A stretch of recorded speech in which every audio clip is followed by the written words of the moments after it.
Guys, അപ്പോൾ നല്ല കാറ്റും മഴയും കേട്ടോ. മഴ ഇങ്ങനെ പെയ്തുകൊണ്ടേയിരിക്കുകയാണ്. ഞാൻ ഏകദേശം ഒരു അരമണിക്കൂറോളം ഇങ്ങനെ വെയിറ്റ് ചെയ്തിട്ടുണ്ടാവും. ഞാൻ പിന്നെ ഒന്നും നോക്കിയില്ല, പാൻറ് മടക്കി ബാഗിന് ഒരു കവർ എടുത്തിട്ടു, പിന്നെ ഒരു കൊട്ട എടുത്തിട്ട് ഞാൻ സൈക്കിളെടുത്ത് ഇറങ്ങി. ഇന്ന് നമ്മൾ പോകുന്ന നക്ഷത്ര ബീച്ചിലേക്കാണ്. ഞാൻ ഗൂഗിൾ മാപ്പ് നോക്കി, ഏകദേശം ഒരു 25 കിലോമീറ്റർ ഉണ്ട്. അപ്പോൾ എന്തായാലും അങ്ങോട്ടാണ്.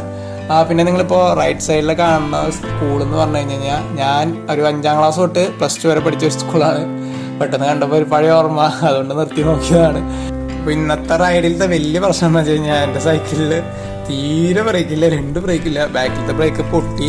അത് നമ്മുടെ ഫോർട്ട് കൊച്ചിക്ക് പോയത് ഓർമ്മയുണ്ടാവും. ആ റൈഡിൽ തന്നെ പൊട്ടിയതാണ് ബാക്ക് ബ്രേക്ക്. അത് ശരിയാക്കാൻ പറ്റിയിട്ടില്ല.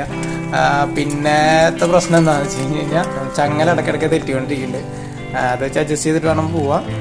ഇപ്പൊ നിങ്ങൾ ലെഫ്റ്റ് സൈഡിൽ നിങ്ങൾ ദൂരത്ത് കാണുന്ന ഒരു ബിൽഡിങ്സ് ഉണ്ടാവും, അത് ശോഭ സിറ്റിയുടെ ബാക്ക് വശമാണ്. ഇപ്പോൾ അത് ഞാൻ ഇപ്പുറത്തെ റോട്ടിൽ കൂടിയാണ് പോണത്.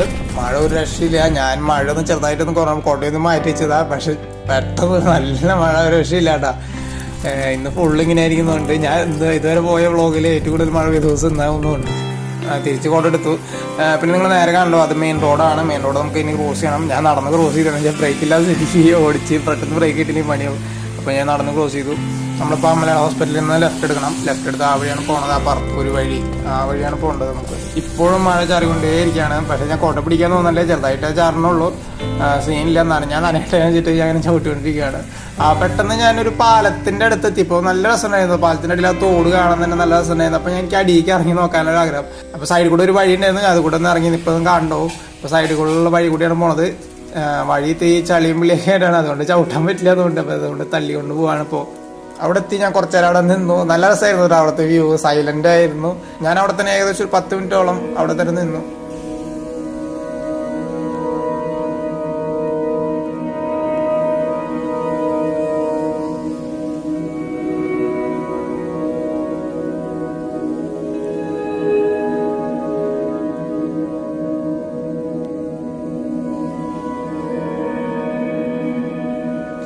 എന്നിട്ട് അവിടെ നിന്ന് തിരിച്ചിറക്കണം. നമുക്ക് ആ വഴി കൂടെ അറ്റത്ത് നോക്കിയപ്പോൾ ഒരു ചെറിയൊരു ഇങ്ങനെ ഷെഡ് പോലെയൊക്കെ കാണാൻ പറ്റുന്നുണ്ടാവും. അപ്പോൾ അവിടെ എന്താ ഉള്ളതെന്ന് കാണാനൊരു എന്താ പറയാ, തൊരാന്ന് പറയില്ലേ. അപ്പം ഞാൻ അങ്ങോട്ട് പോയി നോക്കാമെന്ന് വിചാരിച്ചു. അപ്പം അങ്ങോട്ടാണ് പോണത്. സൈക്കിളെടുത്ത് പോവാണ്. വഴി ഒരു രക്ഷയില്ല. നമ്മൾ ബ്രേക്കില്ലാത്ത തന്നെ ഒരു പേടിച്ച് പോകേണ്ട അവസ്ഥയാണ്. ചളി കൂടെ നമ്മൾ ചളിയിൽ ചവിട്ടുമ്പോൾ ടയർ കടന്ന് കറങ്ങുന്നുണ്ട്, പക്ഷെ വണ്ടി നീങ്ങണില്ല അവസ്ഥയാണ്. അപ്പം ഞാൻ എന്തായാലും ഇപ്പം മെല്ലെ പോയിക്കൊണ്ടിരിക്കുകയാണ്. ഒരു സ്ഥലത്ത് എത്തിയപ്പോൾ വണ്ടി തീരെ നീങ്ങില്ല. അപ്പോൾ ഞാൻ സൈക്കിൾ അവിടെ നിർത്തിയിട്ട് നടന്നു പോകാന്ന് വെച്ചു. അപ്പോൾ അവിടെ നിന്ന് നോക്കിയപ്പോൾ അവിടെ പ്രത്യേകിച്ച് ഒന്നുമില്ല കേട്ടോ. ഞാൻ നോക്കി, ഒരാൾക്കാരും കണ്ടില്ല. പക്ഷെ അവിടെ ഒന്നുമില്ല, ഒന്നും ചെയ്യാൻ പറ്റില്ല. എന്നൊരു മോട്ടോർ പെരയാണോ എന്താ സംഭവം ഒന്നും പിടിയിട്ടില്ല. അപ്പം എന്തായാലും അവിടെ നിന്ന് തിരിച്ചിറങ്ങി. ഇപ്പോൾ നമ്മൾ പോയിക്കൊണ്ടിരിക്കുകയാണ്.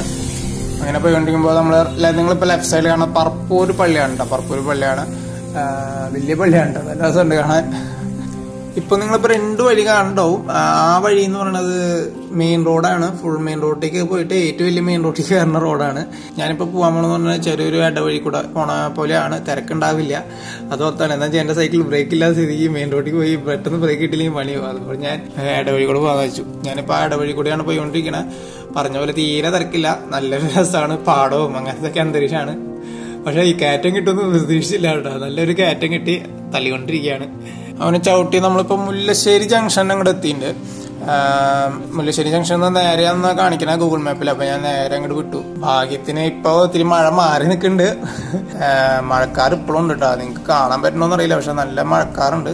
അങ്ങനെ ചവിട്ടിക്കൊണ്ടിരിക്കുമ്പോൾ അടിപൊളി പാലം കണ്ടു. അത്യാവശ്യം വലിയ പാലാണ്. ഞാൻ അങ്ങോട്ട് ചവിട്ടി കയറ്റി പാലത്തിന്റെ സൈഡിലൊന്ന് നിർത്തിയിട്ട് പോകാന്ന് വിചാരിച്ചു. അപ്പൊ ഞാൻ അവിടെ സൈക്കിൾ വെച്ചിട്ട് നിന്നു. അടിപൊളി വ്യൂ ആയിരുന്നു പറയാം. നിങ്ങൾക്ക് അറ്റത്ത് കണ്ടത് ചെറിയൊരു ദ്വീപ് പോലെയും 2 സൈഡിൽ കൂടെ വെള്ളം പോണ പോലെയൊക്കെ നല്ല രസമായിരുന്നു. ഞാൻ ഏകദേശം അവിടെ കുറച്ചു നേരം നിന്നു.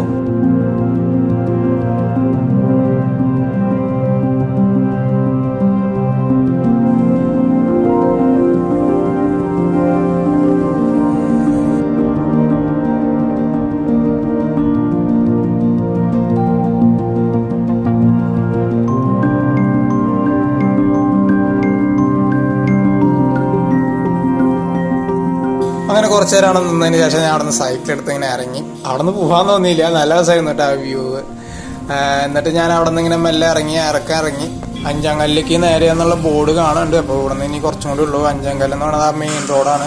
അങ്ങനെ ഏറ്റവും വലിയ മെയിൻ റോഡ് എത്തിയിട്ട് അപ്പോൾ നമ്മളിപ്പോൾ ആ വഴി കൂട്ടിയാണ് പോകേണ്ടത്. ഈ വഴി കുറച്ചൊരു 4-5 കിലോമീറ്റർ നേരെ പോയി കഴിഞ്ഞാൽ റൈറ്റിക്ക് ഒരു വഴി എന്നാണ് മാപ്പിൽ കാണിക്കുന്നത്. അപ്പോൾ ആ വഴി പോവാണ്. ആ വഴി പോകുമ്പോൾ പെട്ടെന്നൊരു ചായകട ഉണ്ട്, ചെറിയൊരു ചായകടയാണ്. ഞാൻ അവിടെ സൈക്കിൾ നിർത്തി ചായകടയ്ക്ക് നടന്നു. എന്നിട്ട് ഒരു ചായ പറഞ്ഞു. എന്നിട്ട് ഒരു കടി ചോദിച്ചപ്പോൾ ഏതെങ്കിലും ഒരെണ്ണം എടുത്തോളാൻ പറഞ്ഞു. അപ്പോൾ ഞാൻ നോക്കി നല്ലൊരു നെയ്യപ്പെടുത്തു.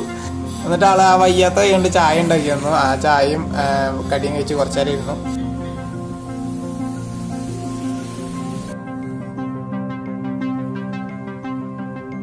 എന്നിട്ട് പൈസ കൊടുത്ത് ഞാൻ അവിടെ നിന്ന് ഇറങ്ങി. ഇപ്പോൾ നമ്മളിപ്പോൾ പോയിക്കൊണ്ടിരിക്കുകയാണ്.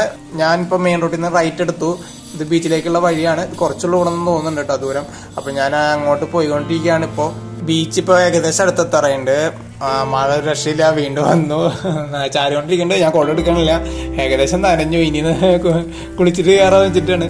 ബാഗിന് ഞാൻ കവർ വെച്ചിട്ടുണ്ട്, അതുകൊണ്ട് പേടിക്കാണ്ട് പോവാം. നിങ്ങൾക്ക് റൈറ്റ് സൈഡിൽ കാണാൻ പറ്റുന്നുണ്ടാവും, അറ്റത്ത് ബീച്ച് കാണാൻ പറ്റുന്നുണ്ടാവും.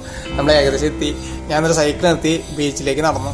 നിങ്ങൾ പറഞ്ഞ് വിശ്വസിക്കില്ല, ഈ റോട്ടിൽ കാണുന്ന വെള്ളമൊക്കെ മഴ പെയ്തൊന്നുമല്ല, ആ കടലിൽ നിന്ന് നേരെ ഇങ്ങനെ ഒഴുകി വരുന്ന വെള്ളമാണ്. ചില തീരൊക്കെ ഭയങ്കര ശക്തിയായിട്ട് അടിക്കുമ്പോൾ നല്ല ഫോഴ്സിൽ വെള്ളം ഇവിടെ വരെ വരുന്നുണ്ട്. നിങ്ങൾക്ക് ഞാൻ ഇപ്പോൾ കാണിച്ചു തരാൻ സംഭവം എന്താ വെച്ച് കഴിഞ്ഞാൽ എത്ര കടൽ ക്ഷോഭം ഉണ്ടെന്നുള്ളത് ഇപ്പം നിങ്ങൾ കാണുന്നുണ്ടാവും.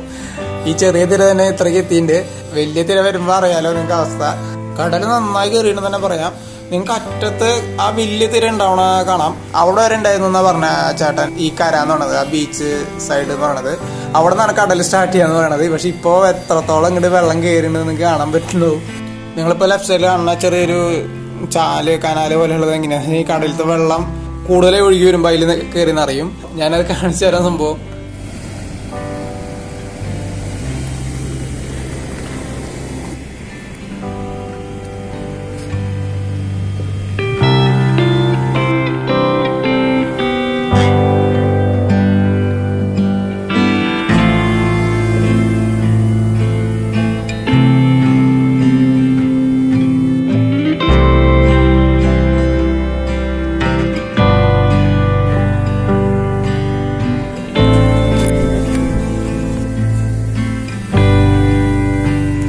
ഇവിടേക്ക് തിര അധികം വരുന്നില്ല എന്ന് വെച്ചാൽ ഞാൻ നിങ്ങൾക്ക് അവിടെ കാണണോ കല്ലുകൾ ഇട്ട് പരത്തി വെച്ചേക്കാണ് തിര അടിച്ച് അവിടെ തന്നെ നിൽക്കാൻ വേണ്ടിയിട്ട്. പിന്നെ ഞാൻ നിൽക്കണമെന്ന് പറഞ്ഞാൽ ഒരു മണൽ ചാക്ക് എന്ന് പറയില്ല, അങ്ങനെ ഈ വരി ഫുള്ള് ഇങ്ങനെ നിരത്തിയിട്ടേക്കാണ് വെള്ളം അങ്ങോട്ട് അടിച്ച് കയറാണ്ടിരിക്കുക. നിങ്ങൾ കാണുന്ന കല്ലിട്ടുണ്ട്, അതിൻ്റെ അപ്പുറത്തായിരുന്നു ശരിക്കും ബീച്ച്, അതായത് കടൽ സ്റ്റാർട്ട് ചെയ്യണത്. ഇത്രത്തോളം വെള്ളം ഉള്ളിലേക്ക് കയറിയിട്ടുണ്ടെന്ന് ഈ സൈഡിൽ നിന്ന് കാണാൻ പറ്റുന്നുണ്ടാവും. ഇവിടെ വേറെ രസമായിട്ടുള്ള കാര്യം എന്ന് പറഞ്ഞു കഴിഞ്ഞാൽ ഇവിടെ ചെറിയ ചെറിയ വീടുകൾ ഒറ്റയ്ക്ക് അവിടെ ഇവിടെ ആയിട്ട് കാണാൻ പറ്റുന്നുണ്ടാവും. ഈ കടലിൻ്റെ തൊട്ടടുത്ത് തന്നെ കാണാൻ പറ്റുന്നുണ്ടാവും. പ്രോബബ്ലി ഇവർ ചിലപ്പോൾ ഇവിടെ വന്ന് താമസിക്കുന്നവരായിരിക്കും, അല്ലെങ്കിൽ മീൻപിടുത്തക്കാരെ ബന്ധപ്പെട്ടുള്ള എന്തെങ്കിലും ആയിരിക്കാം. ഇപ്പൊ ചില വീട്ടിലെ ആൾക്കാരുണ്ട്, ചില വീട്ടിലെ ആൾക്കാരില്ല. ഈ കടൽക്ഷോഭം കാരണം മാറിപ്പോയതാണോന്ന് അറിയില്ല. നിങ്ങൾക്ക് ഈ തെങ്ങ് വീണ് കിടക്കണമൊക്കെ കാണാനുണ്ടാവും, എല്ലാം ഈ കടൽ കാരണമാണ്. ഇപ്പൊ നിങ്ങൾ ഈ വരിയിൽ നിൽക്കുന്ന തെങ്ങിന്റെ ഫുള്ളും ഈ തല പോയത് കാണാം. ഇത് ഇടിവെട്ടിൽ പോയതൊന്നുമല്ല, ഈ കാറ്റും ഈ കടലിങ്ങനെ കയറി കയറി എല്ലാ ഓലയും വീണ് പോയതാണ്. ഇപ്പൊ ഇവിടെ നിൽക്കുന്ന തെങ്ങുകളൊക്കെ എപ്പോഴാണ് വീഴാന്നൊന്നും പറയാൻ പറ്റില്ല, അങ്ങനത്തെ അവസ്ഥയിലാണ് നിൽക്കുന്നത്. എല്ലാതിന്റെ കടഭാഗം കണ്ടാൽ നിങ്ങൾക്ക് മനസ്സിലാവും.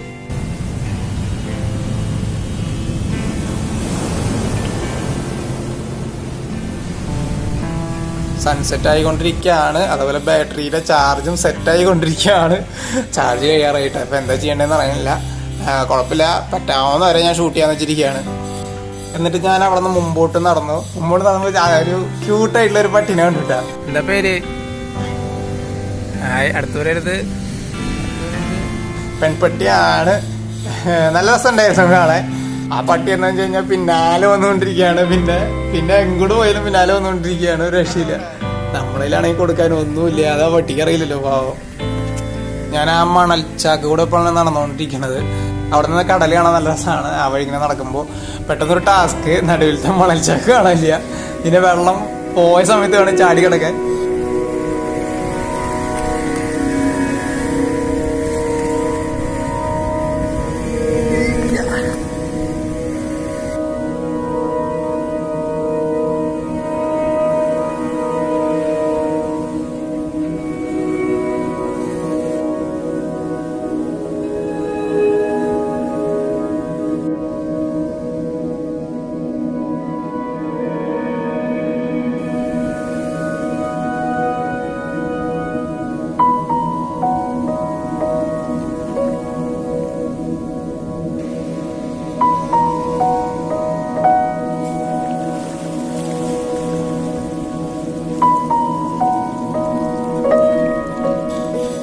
എവിടെന്നാ വന്ന ഐഡിയ എന്നറിയില്ല കേട്ടോ.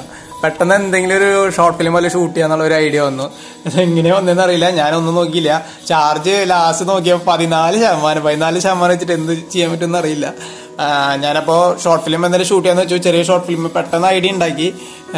ഞാൻ ഏകദേശം ഷൂട്ട് ചെയ്ത് കംപ്ലീറ്റ് ചെയ്തു. ചിലപ്പോൾ നിങ്ങൾ ഈ വീഡിയോ കണ്ടുകൊണ്ടിരിക്കുമ്പോൾ ഞാൻ ചിലപ്പോൾ അത് എഡിറ്റ് ചെയ്തുകൊണ്ടിരിക്കുന്നുണ്ടാവാം. അതിൽ കുറച്ച് VFXന്റെ പണിയുണ്ട്, അതിൻ്റെ കുറച്ച് സമയം എടുക്കും. എന്തായാലും പെട്ടെന്ന് നിങ്ങൾ കാണും. മിസ്റ്റർ സ്കോഡ് ചാനലിൽ വരും. ഷോർട്ട് ഫിലിം ഇറങ്ങുമ്പോൾ ഞാൻ എന്തായാലും പറയാം. ചാർജ് ഏകദേശം കഴിയാറായി, ലാസ്റ്റ് ഇതാണ്. അപ്പോൾ ഞാൻ ഇറങ്ങാമെന്ന് വെച്ചു. ഇവിടെ നിന്ന് ഏകദേശം ഒരു 1-2 മണിക്കൂർ ട്രാവൽ ഉണ്ട് തിരിച്ച്. അപ്പോൾ എന്തായാലും ഗൈസ്, അപ്പോൾ അടുത്ത വീഡിയോയിൽ കാണാം. ബൈ.